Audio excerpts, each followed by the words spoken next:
담임 목사님과 성지순례팀은 코로나19에 대한 성도님들의 혹시 모를 염려에 대해서 걱정하셨습니다. 장로님들의 만류에도 불구하고 담임 목사님께서 결정하시고 각 가정에서 집거하면서 영상을 통해서 예배드리기로 결정하셨습니다. 아픈 사람이 있어서가 아닙니다. 모든 것은 공동체를 위한 담임 목사님의 결정입니다. 담임 목사님과 성지순례팀을 위해서 언제나 기도해 주시고 또 교회가 이 시기를 잘 이겨낼 수 있도록 위해서 기도해 주시기 바랍니다. 오늘 말씀은 담임 목사님께서 준비하신 그 설교문을 제가 대신 전달하도록 하겠습니다. 고속도로를 순찰하는 순경이 승용차 한 대를 발견했습니다. 개천에 굴러떨어져 있던 것을 발견하고 급히 달려가 본 거죠. 타고 있던 두 아내와 두 아들이 모두 죽어 있었습니다. 근데 한쪽에서 원숭이 한 마리가 뭐라고 중얼대는 거예요. 그래서 교통순경이 원숭이에게 물었습니다. 너 말을 알아들을 수 있냐? 그러자 원숭이는 안다고 고개를 끄덕입니다. 교통순경은 다시 그럼 너도 이 차 안에 있었냐? 이렇게 얘기를 하자 있었다라고 고개를 끄덕이는 거예요. 교통경찰은 남자를 가리키며 이 남자는 무엇을 했지라고 물었더니 원숭이가 맥주병을 잡고 있는 그리고 마시는 신용을 하는 겁니다. 교통순경이 이번에는 여자를 가리키면서 이 부인은 무엇을 하고 있었냐 이렇게 하자 말을 하고 있었다라는 그런 신용을 했습니다. 그럼 두 어린이는 무엇을 하고 있었니? 원숭이는 권투하는 그런 흉내를 냈습니다. 경찰은 고개를 갸우뚱하더니 그럼 너는 무엇을 하고 있었냐 물었습니다. 그러자 기분 좋은 자세를 하면서 운전대를 돌리는 흉내를 냈더라는 겁니다. 운전을 해야 될 그 사람은 술을 마시고 떠들면서 즐기고만 있었다라는 것이죠. 요즘 음주운전과 졸음운전 그리고 운전할 때 핸드폰으로 전화하시는 분이 많다라고 합니다. 그 중에서 가장 위험한 것이 무엇이겠습니까? 음주운전이라고 합니다. 그 다음은요, 졸음운전이죠. 그 다음이 핸드폰을 보면서 운전하는 것이라는 거죠. 그런데 이것보다도 더 위험한 운전이 있다라는 거예요. 여러분 무엇인지 아시겠습니까? 술에 취해서 졸음운전하고 핸드폰을 하면서 운전하는 것입니다. 성지순례 이야기를 안 할 수가 없겠습니다. 많이들 걱정하고 있을 겁니다. 제가 교회를 섬기면서 지금까지 2번의 성지순례를 다녀왔습니다. 그때마다 느끼는 것은 뭐냐 하면요, 성지순례는 담임 목사가 하는 것이 아니다. 어떤 여행사가 인도하는 것이 아니라는 것입니다. 가이드하는 사람도 우리를 인도하는 것이 아니라는 것입니다. 철저하게 하나님이 우리의 운전대를 잡고 있다라는 생각을 가졌습니다. 이번 성지순례를 하면서 제 기억에 특별히 남는 곳이 있었어요. 광야를 차를 타고 지나가다가 제가 이런 제안을 한번 했습니다. 우리 한번 내려서 1시간 동안만 우리 한번 걸어봅시다. 모든 대원들이 오케이를 했습니다. 그래서 광야를 걷는 거예요. 그 광야길을 이스라엘 민족이 출애굽해서 가나안으로 걸었던 그 길을 저희들이 한번 걸어봤습니다. 우리 한번 잠시 영상을 한번 보시겠습니다. 보여주시겠습니까? 어제들께 성지순례팀이 지금 바라는 광야를 체험하며 걷고 있습니다. 성지순례 가문들 하나하나 걸어보면 마치 광야 같은 이런 인생길을 걸어오실 분들입니다. 이제는 이들이 이 광야를 하나님이 함께 하시면 그래도 거할 만하다, 걸을 만하다. 이제 이 고난의 행동 끝나면 하나님이 우리 가족 공동체에게 축복의 열매를 주실 줄 믿습니다. 감사합니다. 화이팅 하십시오.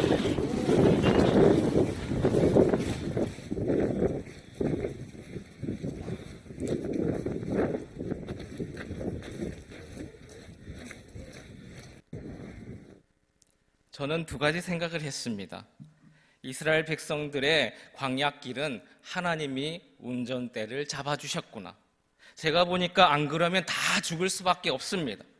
밤이면 추워서 죽을 수밖에 없고, 낮이면 더워서 죽을 수밖에 없고, 물이 없어서 죽고, 전갈과 뱀 이런 것들이 있는데 보통 상황이 아닌 거예요.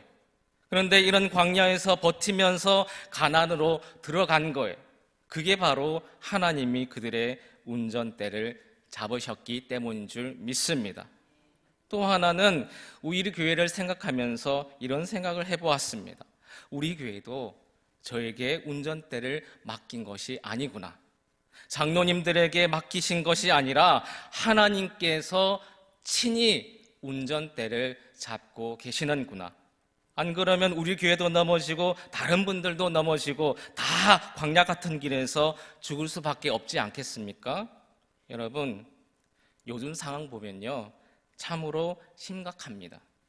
이런 상황이라면 교회들도 안전지대가 될 수가 없습니다. 거기다 어느 이단 집단이 이제는 기성교회로 가서 예배를 드려라 그러면서 심하면 코로나를 퍼뜨리는 그런 일들이 일어날 수도 있는 그런 지경에 이르렀습니다. 여러분이 받으신 별지에 나왔듯이 우리도 1단계, 2단계, 3단계로 나누어 대응을 하려고 그럽니다. 인천에 있는 큰 교회, 대형 교회는 주일 예배도 드리지 않고 영상으로 드린다라는 교회도 생겨나게 되었습니다. 우리 교회는 주일 오전 예배만 드리자는 의견들이 많이 나왔습니다.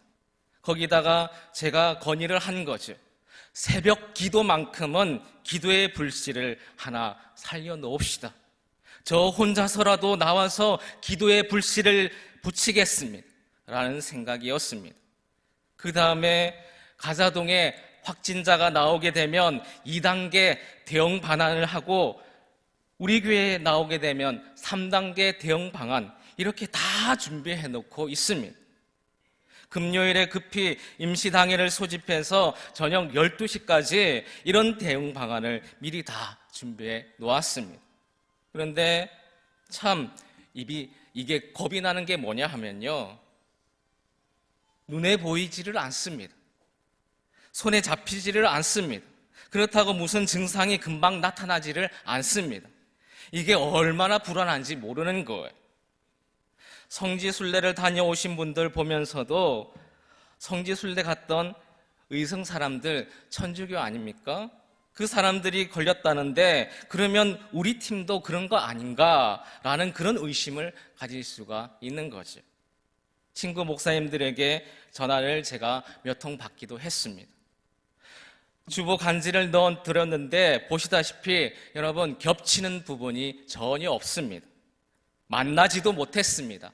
비행기에서도 보지를 못했습니다. 다른 거죠. 출국 날짜, 입국 날짜 다 틀립니다. 숙소도 하나 안 겹칩니다. 알려드린 대로 우리 팀과 의성 성지순례팀과는 하나도 겹치는 것이 없습니다.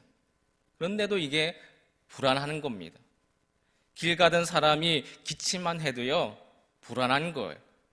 우리 공동체도 한 곳에 모여서 예배 드리는데 찬송 연습하는 것도, 인사하는 것도, 그리고 식당에서 같이 밥을 먹는 것도 제가 오죽하면 마스크를 쓰고 설교를 해야 되는 것 아닌가, 이게 전체적으로 멘붕 상태로 몰고 가는 거예요. 오늘 본문을 성지순례 기간에 묵상하면서 준비했습니다. 분명 우리가 한국에 가면 이 사태가 심각하게 될 것이다. 공동체를 책임지는 목사로 대응 방안을 준비해야 되겠지만 그것뿐만 아니라 영적으로 우리 성도들에게 무엇인가를 말해야 되지 않겠습니까? 여기에 대한 심리적이고 신앙적인 안정감을 저와 여러분에게 주어야 되지 않겠습니까?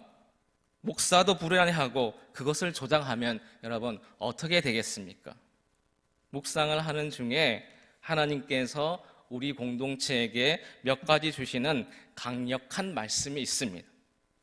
그 첫째가 내가 나의 피난처가 되어준다라는 것입니다. 한번 따라해 주시겠습니까? 내가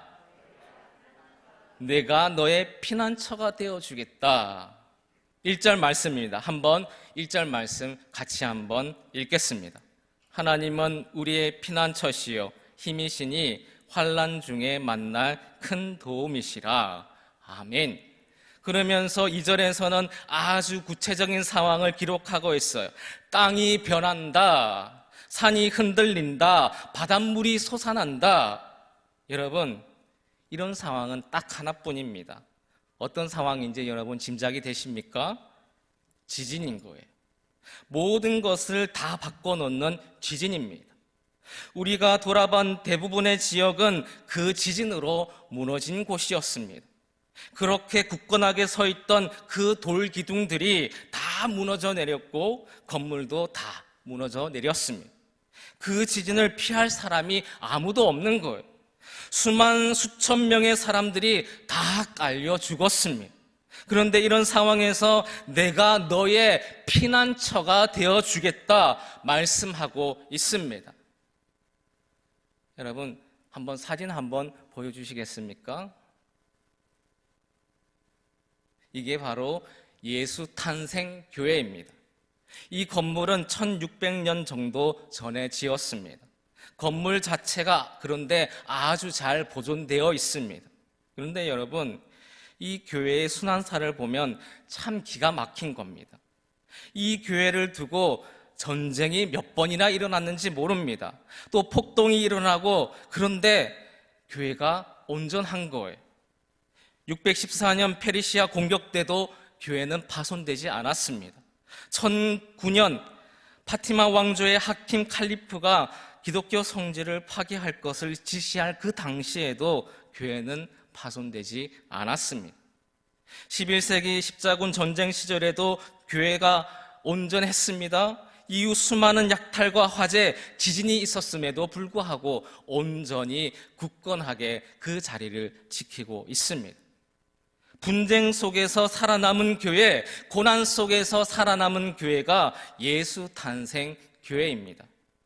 이 교회가 무너지지 않은 이유, 그 단 한 가지 이유를 찾아라고 한다면 하나님이 자신의 아들을 기념하는 그 교회에 피난처가 되어주셨기 때문인 줄 믿습니다. 여러분, 지금의 이 어려움에서 우리가 피할 곳이 어디겠습니까? 우리의 안전한 피난처가 어디일 수 있겠습니까? 과연 누가 이 위험에서 우리를 숨겨주고 막아주고 지켜줄 수 있겠습니까? 오늘 하나님은 우리들에게 시편을 통해서 말씀해 주십니다. 내가 너의 피난처가 되어주겠다. 내가 너의 방패가 되어주겠다. 우리의 이런 환난 중에 내 손을 잡아주시며 내 가정을 막아주시며 내 건강을 막아주시며 우리 교회를 막아주시고 우리 직장과 사업을 막아주시고 이 나라 이 땅에 눈에 보이지 않는 위협과 눈에 보이는 그 위협을 막아주실 수 있는 분은 그분은 하나님뿐인 줄 믿습니다. 그러므로 여러분, 하나님에게로 다시 돌아오셔야 됩니다. 다시 하나님을 의지해야 이 위기를 이겨낼 수 있습니다. 분명 말씀합니다. 하나님께서 도와주십니다. 하나님만이 도울 힘이 있습니다. 내가 너의 피난처이다 말씀합니다. 이 말씀이 본문에 5번 등장하고 있습니다. 저는 이 말씀이 오늘 우리 공동체에게 임하시기를 간절히 주님의 이름으로 축원합니다.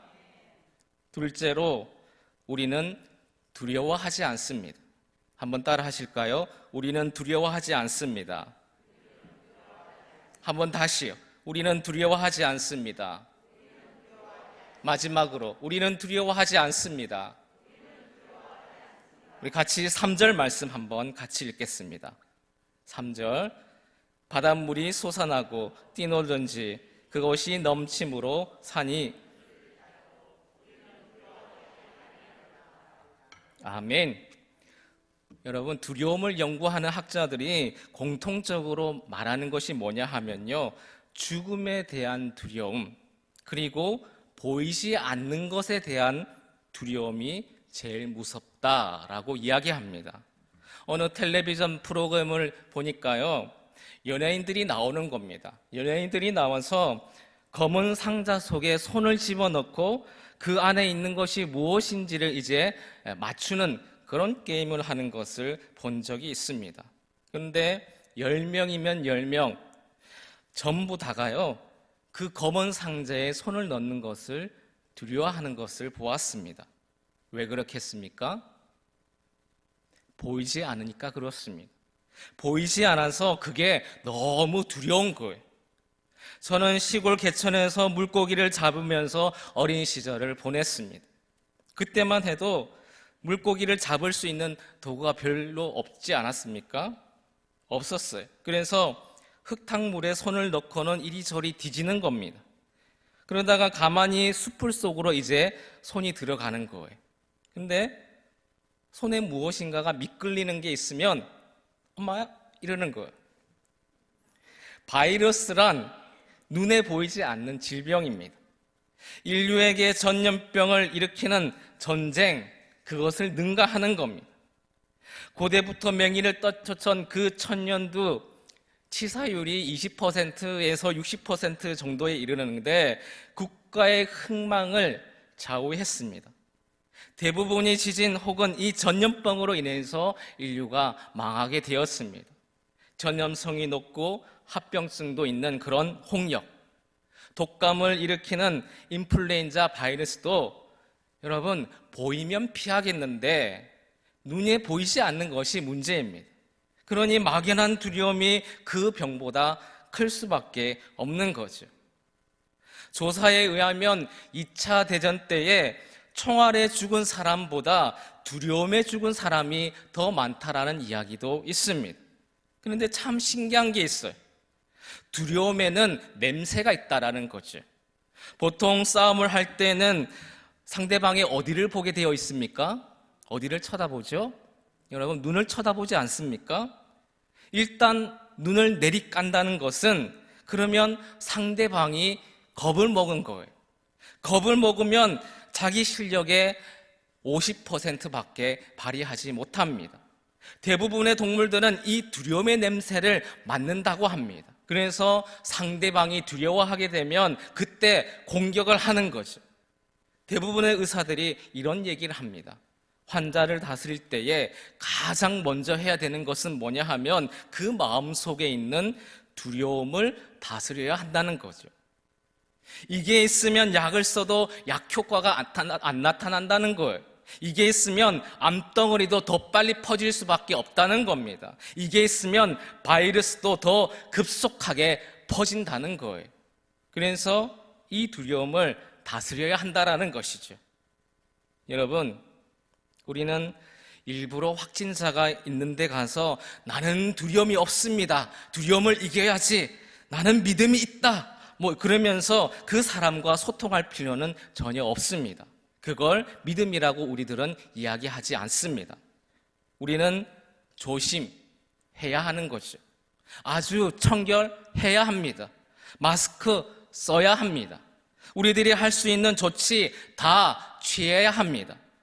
그러나 우리들 마음속에 있는 이 두려움, 백성들 마음을 사로잡고 있는 이 어려움, 이 두려움, 한국을 사로잡고 있는 이 두려움, 이것은 물리쳐야 할 줄 믿습니다. 그런데 이것은 혼자서가 안 되는 거죠. 혼자서는 매우 어렵습니다. 그래서 오늘 하나님께서는 말씀하시는 거예요. 내가 너의 방패가 되어주고 내가 너의 피난처가 되어주고 내가 너희들을 도울 것이다. 내가 너의 운전대를 잡고 내 가정의 운전대를 잡을 것이다. 내가 대한민국의 운전대를 잡을 것이다.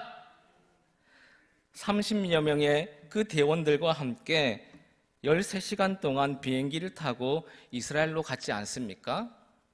비행기가 이륙할 때에 누군가 제 뒤에서 이런 얘기를 하더군요. 권사님, 비행기가 이렇게 흔들리는데 이 비행기가 가다가 잘못해서 떨어지면 어떡해? 떨어지면 우리 다 죽는 거 아니야? 그러자 저쪽에 있는 또 다른 권사님이 이렇게 얘기합니다. 무슨 걱정이야? 우리 오늘 같이 담임 목사님하고 같이 타고 가는데 다른 말 하지 말고 가만히 있어. 그러자 겁을 냈던 다른 대원들도 목사님이 함께 한다는 그 이야기에 마음을 편안하게 가질 수가 있었습니다. 여러분, 인간 목사가 함께 한다는 그 말 때문에 두려움이 사라지는 것을 본 거죠. 그런데 천지 만물을 지으시고 더 많은 능력이 있으시고 더 놀라우시며 더 능하신 팔로 우리를 도울 수 있는 그 하나님이 우리의 피난처가 되어주십니다. 내가 너의 운전대를 잡아준다 말씀하고 있습니다. 하나님께서 함께 하는데 우리의 두려움도 물러갈 줄 믿습니다. 이 상황도 빠른 시일 안에 종식될 줄 믿습니다. 내 삶의 모든 힘들고 어려운 우리를 두렵게 하는 그 모든 일들을 이 시간 하나님께 맡기시기 바랍니다. 그리하여서 정말 우리 가운데에는 그 하나님의 소망과 기쁨과 행복이 넘쳐나는 저와 여러분의 삶이 되시기를 간절히 주님의 이름으로 축원합니다. 기도하시겠습니다. 두려워 말라. 내가 너와 함께 함이라. 놀라지 말라. 나는 내 하나님이 됨이라. 내가 너를 굳세게 하리라. 참으로 너를 도와주리라. 참으로 나의 의로운 오른손으로 너를 붙들리라. 하나님 아버지, 우리 삶에 두려움이 있음을 고백합니다. 이 두려움이 보이지 않기에 연약한 우리들은 어떻게 할 수가 없습니다. 하나님, 이 세상 천지 만물을 창조하시고 우리를 만드신 그 하나님께서 우리의 두려움을 물리쳐 주시옵소서. 하나님 때문에 소망을 품게 하여 주시옵소서. 하나님 때문에 담대하게 살아갈 수 있도록 하나님 함께 하여 주시옵소서. 예수님의 이름으로 기도드립니다. 아멘.